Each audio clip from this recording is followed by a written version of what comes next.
Welcome to the Thinking Practitioner Podcast, a podcast where we dig into the fascinating issues, conditions, and quandaries in the massage and manual therapy world today. I'm Whitney Lowe. And I'm Til Whitney. Welcome to the Thinking Practitioner. And welcome to the Thinking Practitioner Podcast, where Books of Discovery has been a part of the massage therapy and bodywork world for over 25 years. Nearly 3,000 schools around the globe teach with their textbooks, e-textbooks, and digital resources. Books of Discovery likes to say learning adventures start here, and they find that same spirit here on the Thinking Practitioner Podcast. And they are proud to support our work, knowing we share the mission to bring the massage and bodywork community thought-provoking and enlivening content that advances our profession. Instructors of manual therapy education programs can request complimentary copies of Books of Discovery's textbooks to review for use in their programs. Please reach out to booksofdiscovery.com. Listeners can explore their collection of learning resources for anatomy, pathology, kinesiology, physiology, ethics, and business mastery at booksofdiscovery.com, where thinking practitioners like you can save 15% by entering thinking at checkout. And I am really pleased to have our two guests here with us today.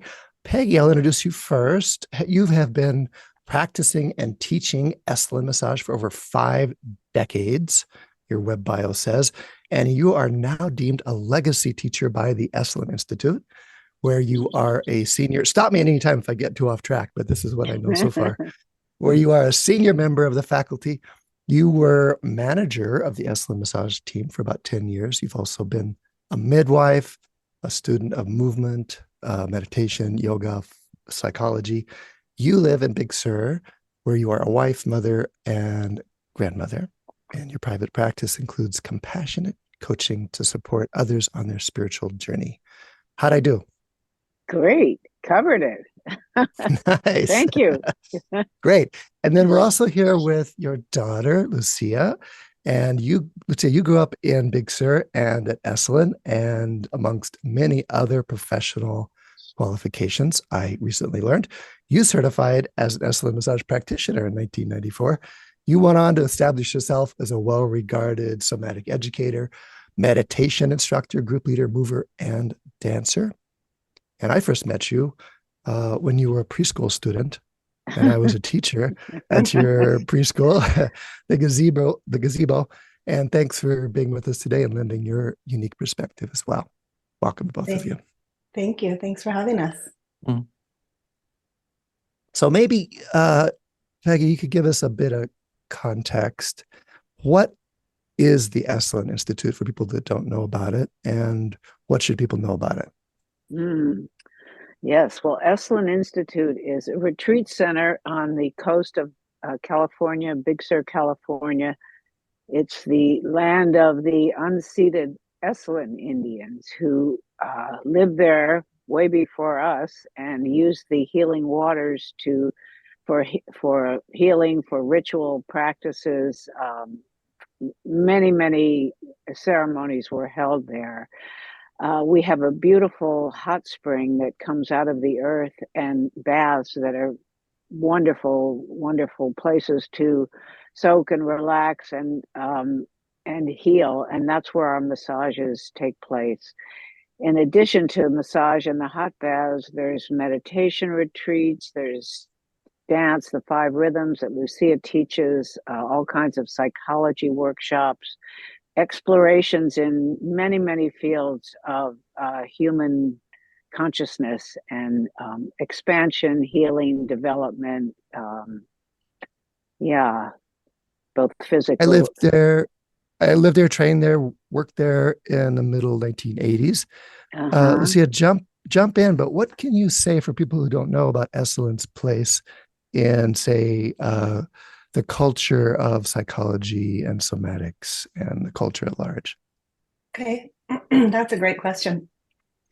I always like to think of Esalen as really the birthplace of somatic therapies, because it was where Fritz Perls developed Gestalt therapy, which was very revolutionary at that time in the 60s, because prior to that, psychology was always applied from shoulders up. And it was the first time that really the body was included.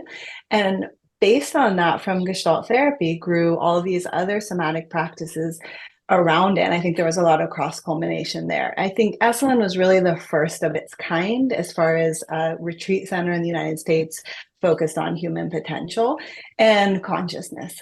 The body as well became really the center point. And from that, there's been seeds that have gone around the whole world through people who have come and studied like yourself and gone out into the world to help integrate into the larger global community the teachings of somatic meditation and body work. So Esalen has really kind of set a precedent and has remained, even though it's a small nonprofit organization, it's a small retreat center. It houses 150 people, not 500 or thousands of people. But the essence of the land is so powerful. And the work that was done there was so revolutionary. It really shifted the landscape of psychology into one that was more of an integrated approach that included the body, the spirit, the heart.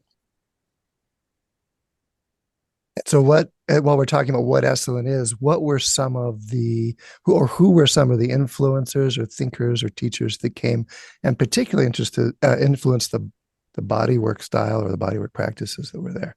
Oh yeah, I was just going to jump in to say the first person that comes to my mind, and I know my mom has a long list that goes back much further in history, but Ida Rolf, who was the founder of Rolfing therapy, who said the issues are in our tissues, and you can't separate between what we've gone through and how that sculpted the cellular structure of who we are and how we hold ourselves in the world. So in order for integration to be whole, it can't just be psychological, it also has to be physical. So she's one of the main influencers, I think, at that time. Mom, do you want to jump in? Yeah, I would say that Charlotte Silver was highly influential. She was the first person who really started talking about feeling the body from the inside and really using, the meditation of awareness through being quiet and feeling internally what's going on. So that was very revolutionary. That was in the 60s, just people were rediscovering their bodies coming through the 40s and the 50s, very conservative time. Bodies were just, we didn't talk much about anything but below the head. And so that was really quite wonderful and amazing. And then we had many practices like Tai Chi and yoga and practices that were also internal and supported the whole notion of being grounded and centered and becoming more real with ourselves. And I think that, and meditation, of course, too, and then Fritz Perls. So there were many, many influences that played a part in creating the work. Ida Rolf being probably maybe the most well-known name we've mentioned so far. It was really Fritz Perls who brought her to Esalen, and Esalen ended up putting her work on the map. That's where she got to be well known. And then Charlotte Salver, sensory awareness practice was really championed by philosopher Alan Watts, was also really laid the bedrock for so many of our somatic therapies and practices that we have today. Whitney, feel free to jump in anytime too. Yeah, I was going to ask. I was curious because there were so many talented people that have come through there at that time, and you were sort of at the base of that creation of the Esalen massage approach. And I'm curious, what for those people who don't know much about it, how would you describe or define the Esalen massage approach, and how was it influenced by so many of these other incredible people that were there? Well, all of the practices that were happening at that time were being studied by people who were interested in massage. So we were, of course, massage started there from the Swedish tradition, which is sort of a rapid massage and working the muscles. But it's very different from what we do. But from that seed, we began to introduce all of these other practices and different awareness practices and levels of experience and consciousness. And because we were practicing right on the water, we had the movement of the waves, and we had this sort of music behind us. And so the work began to go from a Swedish rapid massage into a very slow, very mindful approach to the work, so that the change in the belief was that, you know, the body can't integrate work that's rapid. The body needs to have that slow movement in order to integrate the work. And so we began to slow down so that the awareness began to grow. Of not only for the giver of the massage, but for the receiver as well. So that began to happen in the way back in the early development of this massage, and the meditation, the idea of being present with our client was probably the biggest influence of all, that still remains today as our biggest influence. You know, the idea that the work requires presence, and our presence can make all the difference in what's going on in the session. And if we come with full presence and an open heart, we can deliver a massage that will be received. If we come with our busy agenda and our daily chores in our mind and our energies not calm and relaxed, that's what we convey. So the whole idea of the practitioner becoming more present, grounded, and centered when we give a massage was really revolutionary to the massage world. Peggy, how did you get started? What was your Esalen story? How did you arrive at Esalen, and how did massage fit into that progression for you? Well, I was a wanderer from the East Coast, hearing about the 60s and what was going on at Esalen. And I visited a few times before I actually moved there. First time I came, I went to a Fritz Perls workshop, and, you know, that was mind blowing. That was in 1967. And then in 69, I just decided to really come and stay there and changed my life. I was living in New York City. Everything was great, but I was looking for something else. And I just felt I'd find it there. And I think that something else was myself. You know, I was looking to, like, who am I, and how do I get more into my truth and my, you know, what's real for me. I really didn't know. I was, you know, East Coast, you're raised in certain ways. It's all good, but I didn't have much sense of who I really was beyond what I had learned. And I just had this longing to do that. So that's really what kept me there.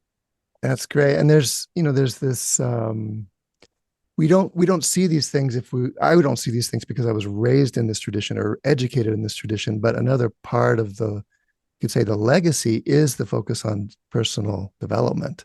And really this, as, you know, say doing hands-on body work is just another aspect of the way we can develop ourselves, either the presence, like you mentioned, or the way we find what's right for us, our own rhythms and our own ways of doing things. Would you say that's been part of the coherence, or the thing that's made Esalen Massage unique?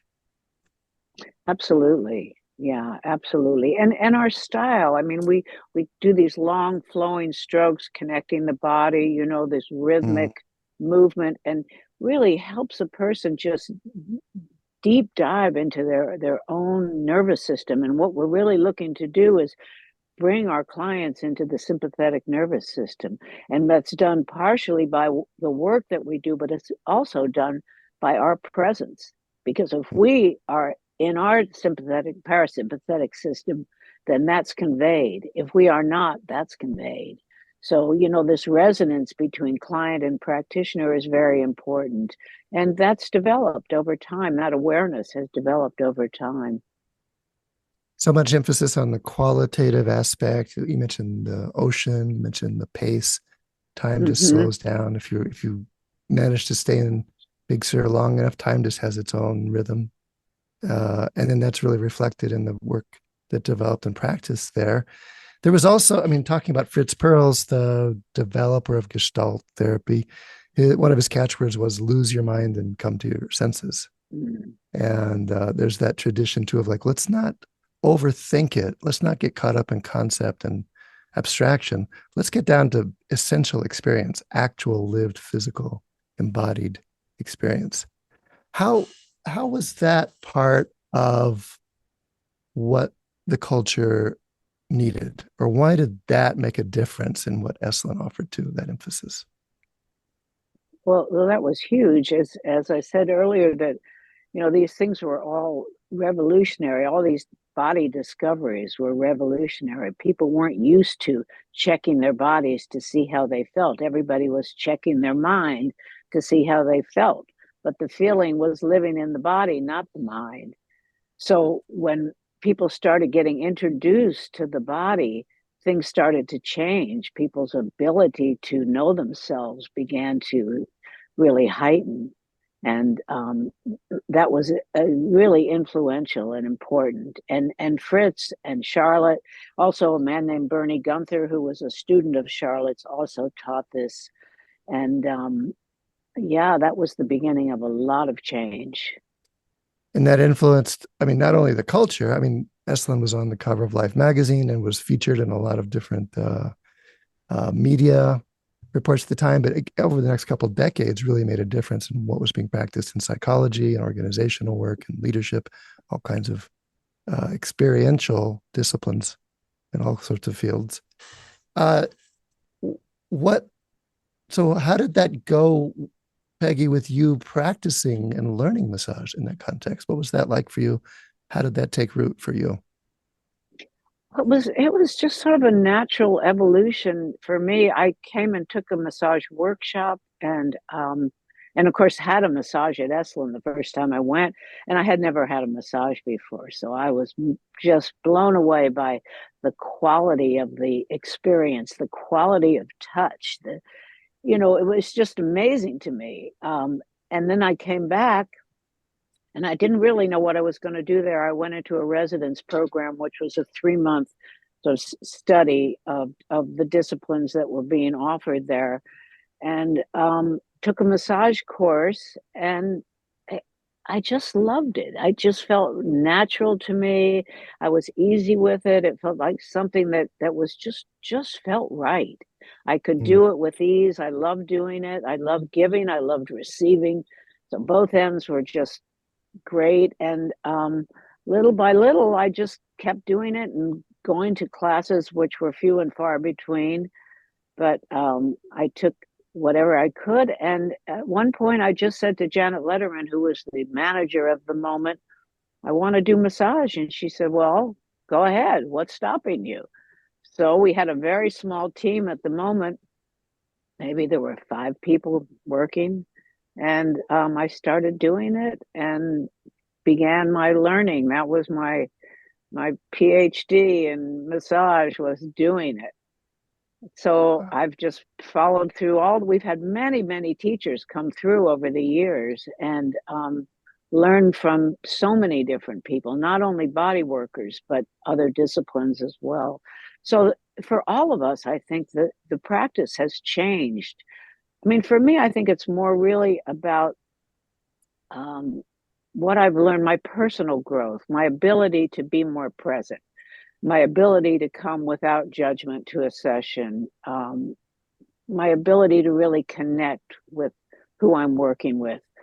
The quality of touch and all has developed as well, but I think for me it's been really a very personal journey. Yeah. I know it was for me too. It was Betty Dingman who steered me in that direction.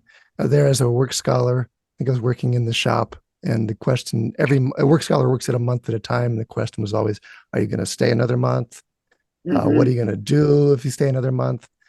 And Betty said, Til, you should think about this body work, this massage certification program the massage crew's putting on.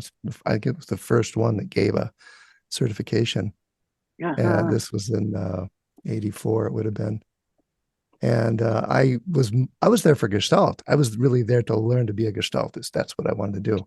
And yet the body work, the massage I learned, and really the personal growth that came for me from being in that environment ended up really shaping my career from that point forward. I went on and worked as a psychotherapist for a decade and a half. I worked in organizations quite a bit, but came back in a way to those roots, to the body, the hands-on body work as my touchstone. And it's the practice that really started then. And you were amongst the teachers that I got to study with, as well as, we should mention Deborah Meadow, Vicky Top, Rita Ostrom. Right. I'm curious, Lucia, how did you come to massage? You certified there at Esalen.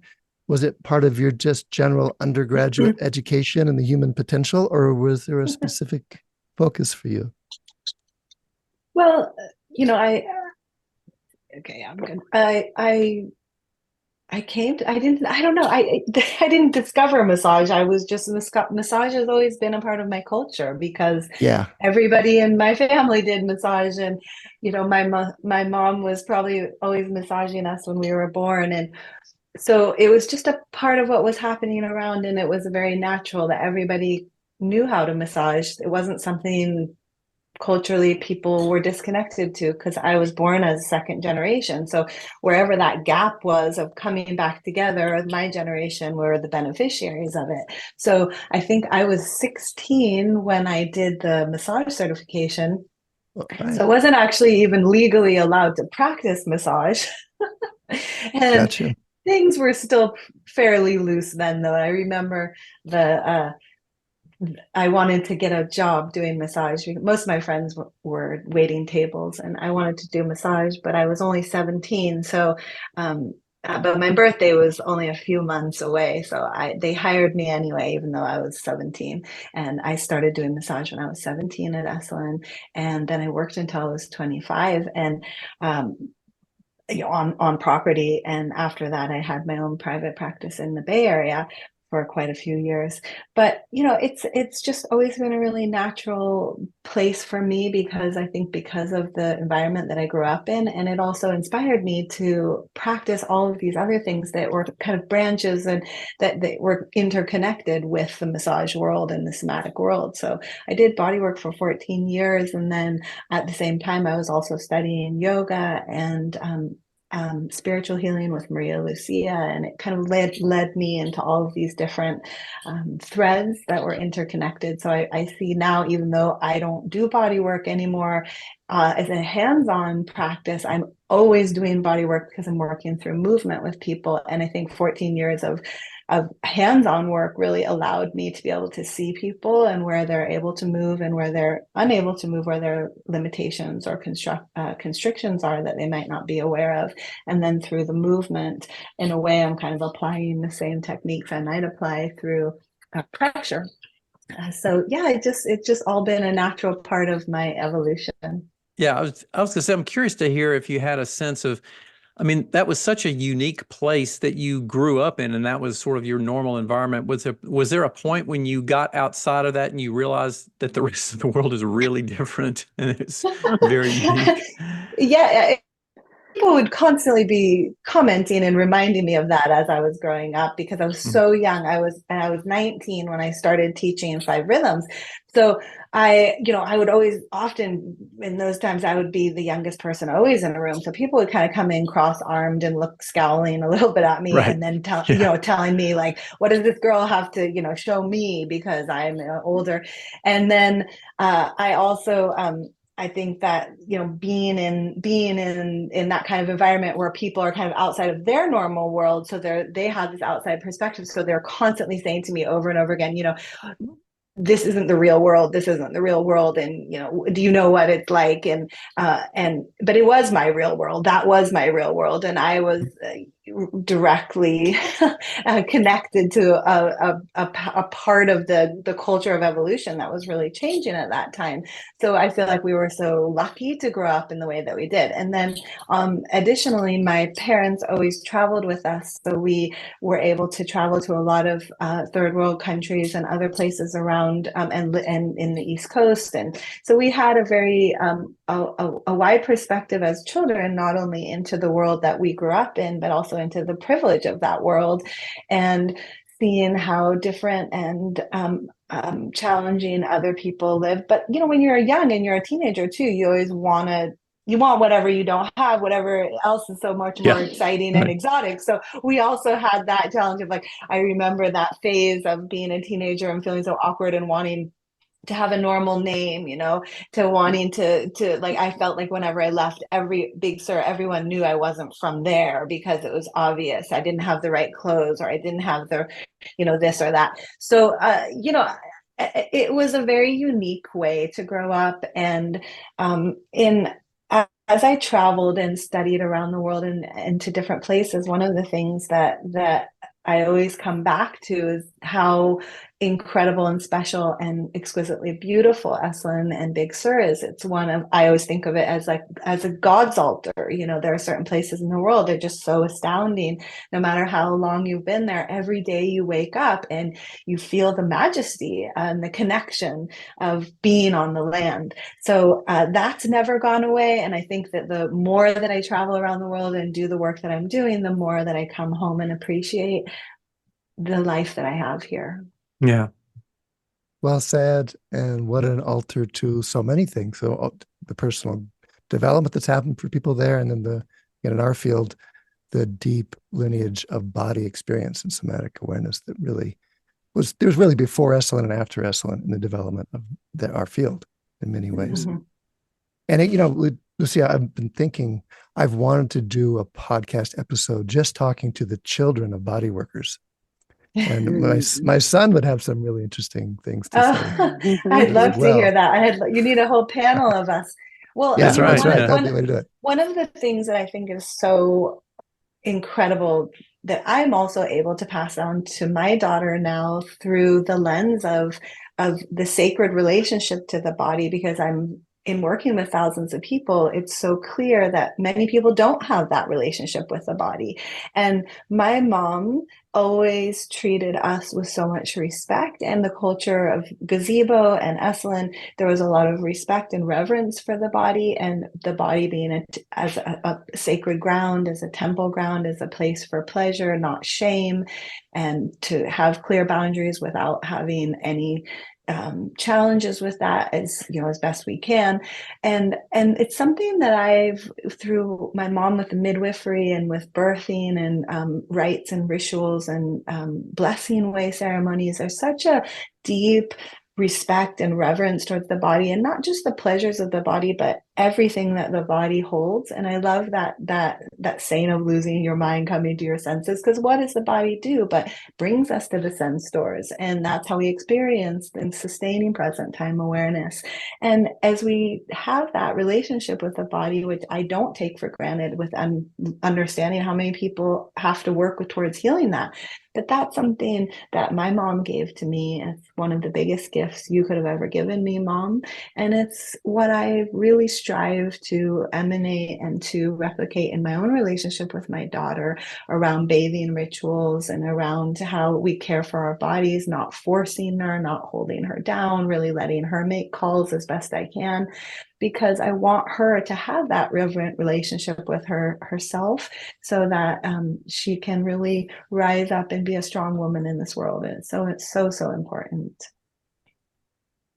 You telling us about the reverence for the body as well. And I do remember being grounded in that, just the reverence for this moment in time of the client on my table, and those first moments of connection with both myself and with them as being heightened. And that makes a big difference in people that haven't been exposed to that idea, that practice, just to go, oh, wait a minute, I can really demark this in time and create a magical place for very amazing things to happen by just ritualizing it in that simple way. And I think that in addition to that, as like a root of Esalen's philosophy and the bodywork philosophy around reverence towards the body, and 14 years of doing bodywork and 25 of teaching movement, I hear from people just again and again how the number one response is how touched they are to feel that they're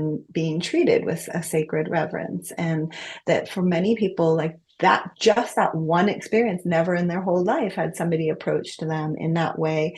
And within the philosophy of Esalen Massage, to not approach the body just as tissue that we like open a sheet and we rub and close it back up, but actually this integrated spiritual, physical, living mystery that is a human being. And if we bring our full attention to that, there's a majesty in that moment. And I think that's such a huge gift for anyone who's touched in a really deeply embodied and present way in undivided attention. Yeah, I was just going to add that so often we have clients, who haven't had a good experience with touch for whatever reason in their past. And for them to feel that, what Lucia just described, is so amazing and magical. I remember one of the first sessions I ever gave to a gentleman who cried on the table. And, this was new to me. I wasn't quite ready for it. I didn't expect it, but I knew what happened. It was so deep for him. It was so moving.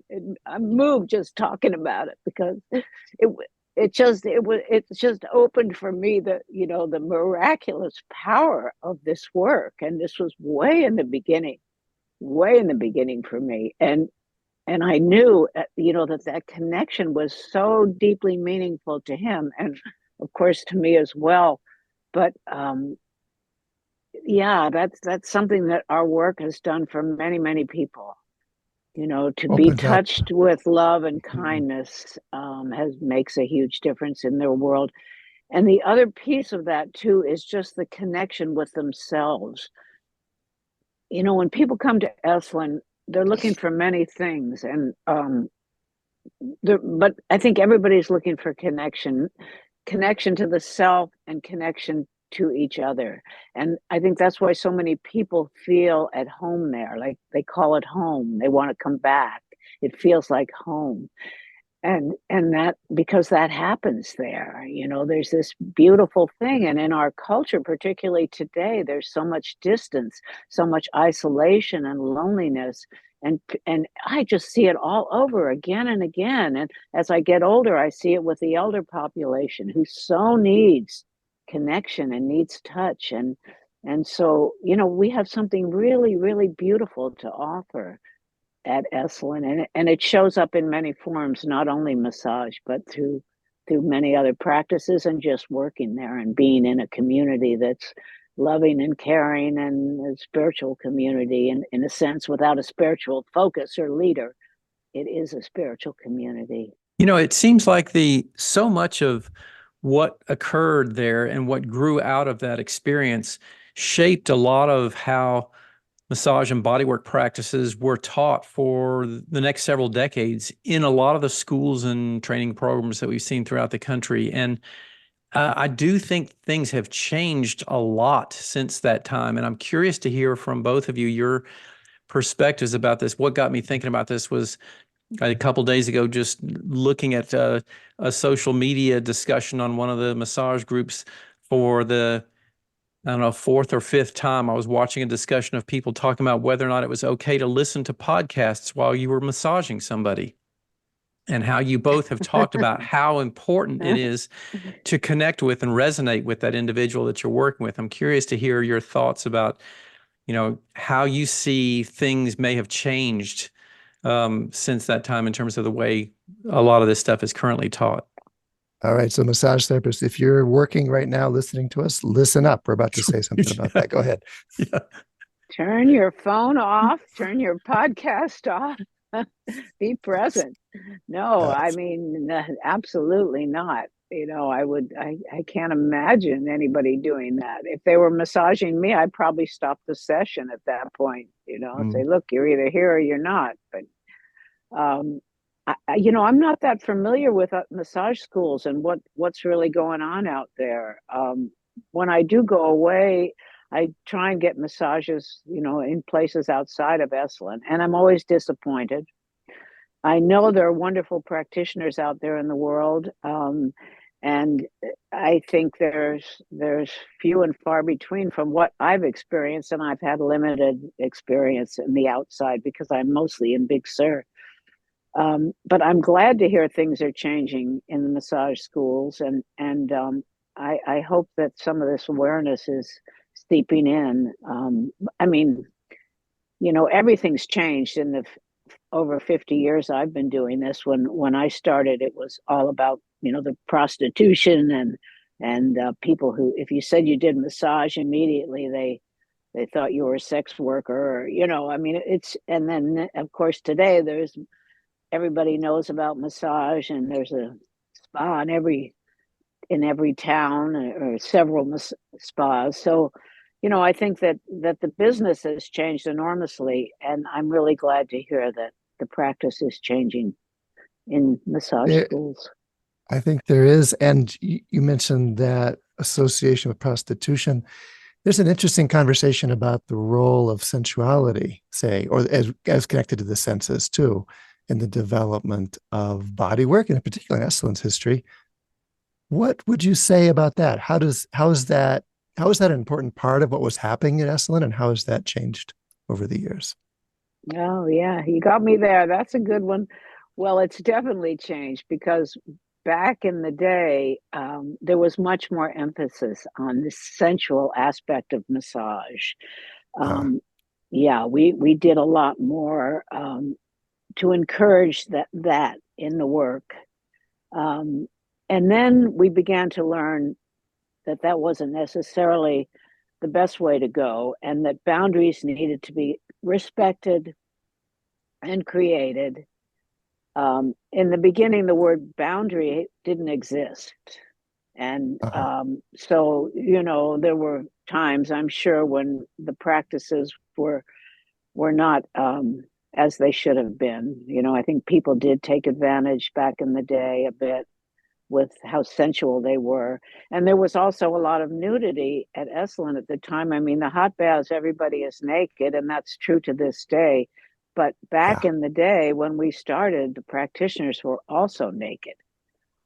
right. So that changed too, as the culture changed and as we learned more. And so, yes, The 90s were really an awakening in many fields to the power dynamics and abuse and trauma dynamics behind a lot of interactions.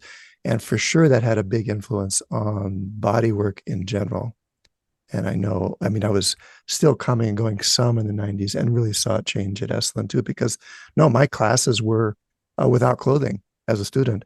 And then my first mhm, teaching was also done without clothing, honestly. And that was just the norm. That was the context we were living in.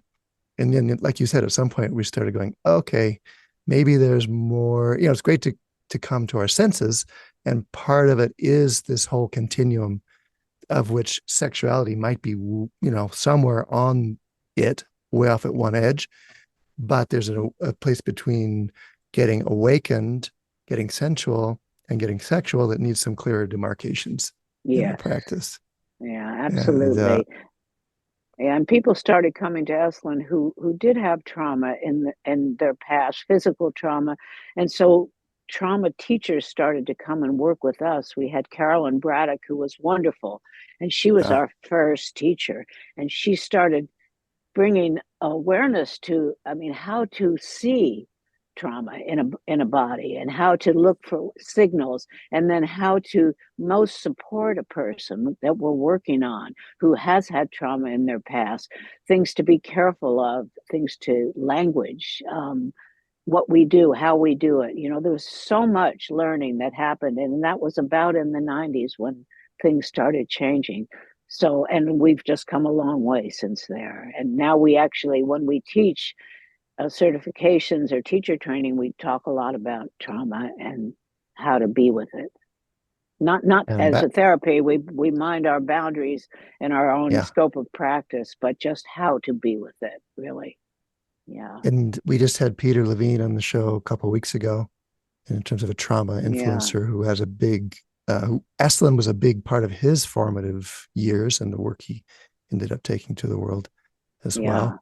And I'm thinking too about like Jack Rosenberg and his bringing object relations into the body sphere and his emphasis on boundaries and how that Hmm. influenced a lot of us at Esalen, understanding like Andrea, Johan, things like that, their understanding of boundaries and how that was being applied. And some of us, well, and Robert Hall came and taught a lot Hmm. about the ethics of touch and the boundaried presence there. And that influenced many of us to go out in the world and start teaching that. My first job at the Rolf Institute was as a hands-on teacher and as an ethics teacher, really Hmm. teaching this concept of boundaries, which was an abstraction at that time. It's like, what, Yeah. why do you want that? All right. So, uh, I want to mention for sure Milton Traeger. He was in my notes, and Betty Fuller, who came through Dub Lee. some of my early, trainings were in that lineage as well. That's where I had been connected with the Rolfing lineage some before I came to Esalen, but that's really where I made my personal decision. Let me go this way and find out about this, go as far as I can, just because of the influences that were still there for me. Your story about growing up in that, Lucia, rung a bell. I remember working at the gazebo, the preschool as a teacher, and there were little massage tables there, and we would play massage. We would do that, and it was a great way to connect and just mock up what was going on around us there at Esalen. And then the awakening to go, wait a minute, the rest of the world isn't like this, because I did my own internship, so to speak, or a supervision program with both Robert Hall and Judith Aston, and did a series of case studies at the gazebo working on kids there that were photo documented. I think Danny B. and somebody else came and took pictures of me working on these kids. And so then when I went to go write it up for the Rolf Institute Journal, we realized, oops, there's people in the background that aren't fully dressed. They have their shirts off and things like that. And that was not going to fly out in the world too. So just that realization, like, wait a minute, there's a whole different set of boundaries that are developing and getting clarified that we need to understand and learn how to incorporate here as well.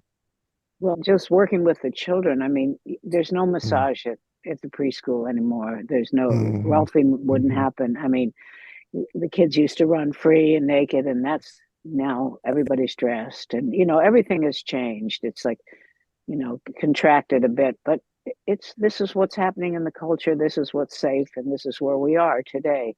So, things change. Yeah, and it's a good thing.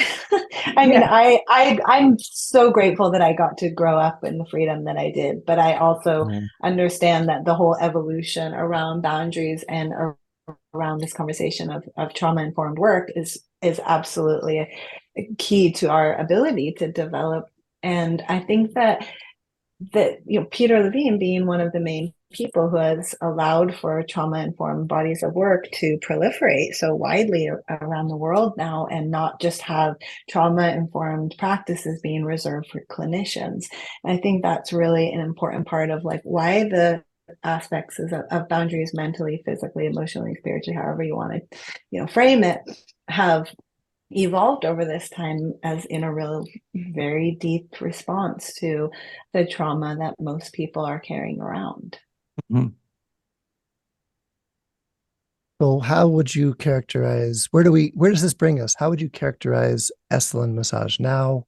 How does it show up at Esalen or out in the world and other places as well?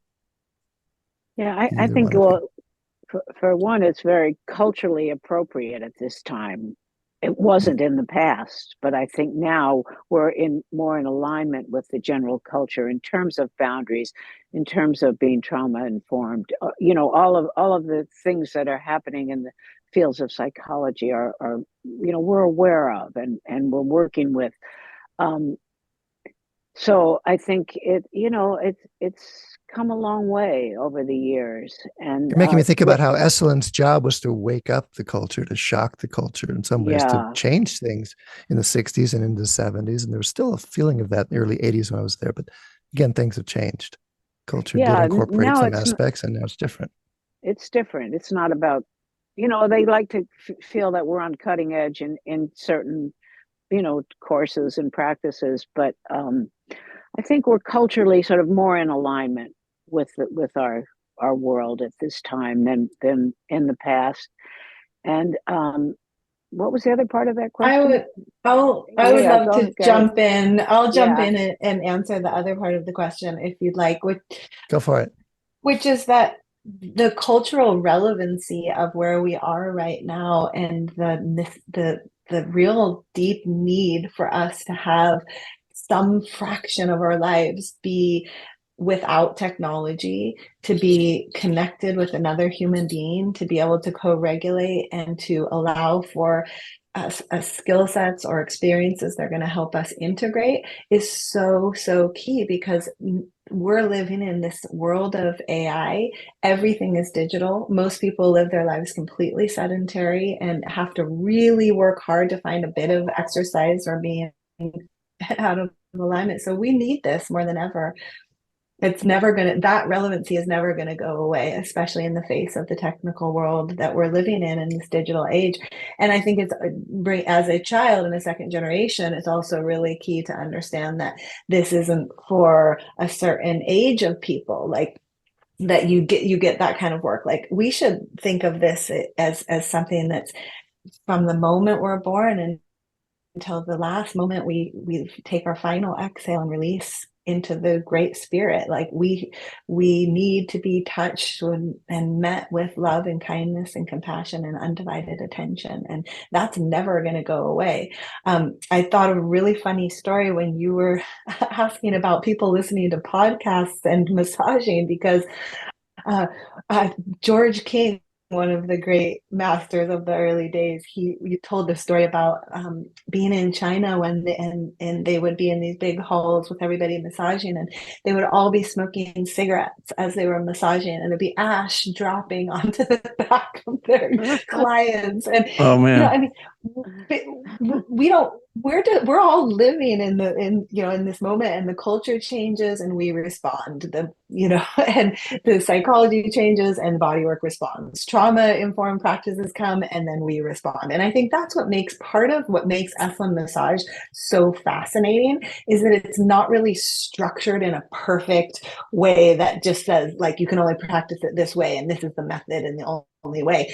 It is a living, breathing, evolving practice. We've seen it evolve over the years, being in communal spaces, doing body work where people were up next to each other, inspiring each other to try different things. And that's what's really led to the evolution, I think, of body work, bringing in Traeger, bringing in still touch, bringing in, being around people that are all just like inspired to have the freedom to, in a way, not break rules but expand. It's like if we don't come up against that edge, we're never going to change our work, and then it's going to be boring and it's not going to be alive. Yeah. So I think that's a really important piece to remember when you're looking at like a structured brand or a body of work that really allows us to keep it alive and keep it interesting. Yeah. Great. Thank you for that. Funny stories. I'm just remembering when I left Esalen and moved to Boulder, partly to study at the Rolf Institute, and then met my current wife. We're still living here. I got I had a practice in Aspen where I would commute to this resort town and do bodywork, massage, Rolfing with people there. And I remember like going, wait a minute, I'm not at Esalen anymore. Getting that one day when the phone rang in this woman's room when I was working on her in her condo or something. And she answered it and started talking. And so I stopped working. And she goes, "Oh, no, keep working. It's okay. You keep working on me." And I'm like, I don't know if I don't do it that way. She goes, "Really? Oh, okay." So she put it back down and I keep working. And then pretty soon she goes, "Wait a minute. I'm sorry. I just have to," she called up. I just got to tell you about this great session I'm having. It's so great. And she goes, "Go ahead and tell about narrate the session as I'm working." And I'm realizing, okay, so kind of like we're not in Kansas anymore. I'm not in Big Sur anymore. This is, is massage an awareness practice? Is it a ritual? Is it a service that I drop my body off to, like my car, and pick it back up later? And then we have, the question now, is it a path of personal development? Is it a career? Is it a profession? What is it? It's all these different things at once. And Esalen has played such a big role in holding that point of view that it does, and adding so much to my life, and I think to many of our lives. I'm really grateful for the time that we had here with you today. What do you want to leave us with, each of you? What would you like to end on? What thought would you like to have? Come to Esalen, magical place. I would love to leave you with the thought that massage and the practice of presence is something that should be applied to every aspect of life. And I think that's one of the essences of a power within this practice, is that we aren't just practicing and it looks like this. It's like we bring that to every aspect of our waking and sleeping life. And I think that having a primary practice like Esalen Massage and the bodywork or presence-based bodywork is one that is so powerful that it allows us to do that personal development, but it allows us also then to become of greater service to the wider world. And that's what we need right now in the world, is we need not only to serve ourselves, but to be an active participant in the healing of the world we're living in. That's wonderful. Yeah. Thank you both for that wisdom and for sharing those wonderful stories. And for people, I think, who are not familiar with some of the history of what has gone on, it does shed some very important light on how this has influenced what all of us do these days. So thank you both for sharing that. Thank you. If people, thank you both. If people want to know more about what you do, Peggy, where would they go? I have a website, peggyhoran.com. It's all there. Okay, we'll put that there. Lucia, where would people go Yeah, to find out about what you're up my to? website is my name, luciahoran.com, or you can find me at somaticmeditation.com, and my full schedule of workshops is there. I don't teach body work, but I teach the 5 rhythms, which is a moving meditation practice, a somatic awareness practice, and trauma-sensitive mindfulness. So if anyone's interested in the intersection between body work, 5 rhythms, moving meditation, and trauma-sensitive mindfulness, please come find me. I teach all over the world, and I'm also a core faculty member at Esalen Institute. So I hope to get a chance to meet you and get more body work. Right. Yes. Good advice. Yes. All right. We'll do our closing sponsor. Thanks to them for making this all possible. It is ABMP, the Associated Bodywork and Massage Professionals. ABMP membership gives professional practitioners like you a package, including individual liability insurance, free continuing education and quick reference apps, online scheduling and payments with Pocket Suite, and much more. And ABMP CE courses. Oh, what's that? I'm a longtime member. Oh, okay, good. Awesome. All right. Yeah. That's great to know. Yeah. And ABMP's CE Courses podcast and Massage and Bodywork magazine always feature expert voices and new perspectives in the profession, including from Til and myself. Thinking practitioner listeners can save on joining ABMP at abmp.com/thinking. So thanks to all of our listeners and our sponsors. You can stop by our sites for the video, show notes, or transcripts and extras. You can find that over on my site at academyofclinicalmassage.com. And Til, where can they find that with you? Advanced-trainings.com is my site. If you have questions, comments, or things you'd like to hear us talk about, just record a short voice memo on your phone. We'd love to hear your actual voice and maybe even play it on air. And email it to us at info@thethinkingpractitioner.com, or look for us on social media. I am Til Luca. Who are you, Whitney? Today, I'm Whitney Lowe. You can find me over there on social as well. And if you would, rate us on Apple Podcasts, as it helps other people find the show. And you can hear us on Spotify, Stitcher, Podbean, or wherever else you happen to listen. And please do share the word and tell a friend. Thanks again for listening, and we'll see you in the next time. Yeah, thank you. I just, one more thing I wanted to share with you. You remember when you came to Esalen and taught us teacher training? Like, we wanted to do a teacher training and we didn't know how. Yeah. Do you remember that Yeah, was maybe in the I do. 90s or something? Uh-huh. We Right. finally got it down. We're doing it. Right. It's on. taken years and years and years, but we're doing it. That's so great. No, there's so much talent there and so much energy that it's only a good thing. It's only great that you found a way to move it forward. So thank you for letting me know that. But you planted the seed, so thank you. Yeah, I still have my notes from your class. That's great. Yeah. Thanks, Peggy. Okay, thank you so much. This was fun. Nice to see you, Til. Thanks again. Nice to meet you. Nice to see you, Lucia. Nice to meet you, Whitney. All right. Thanks again so much.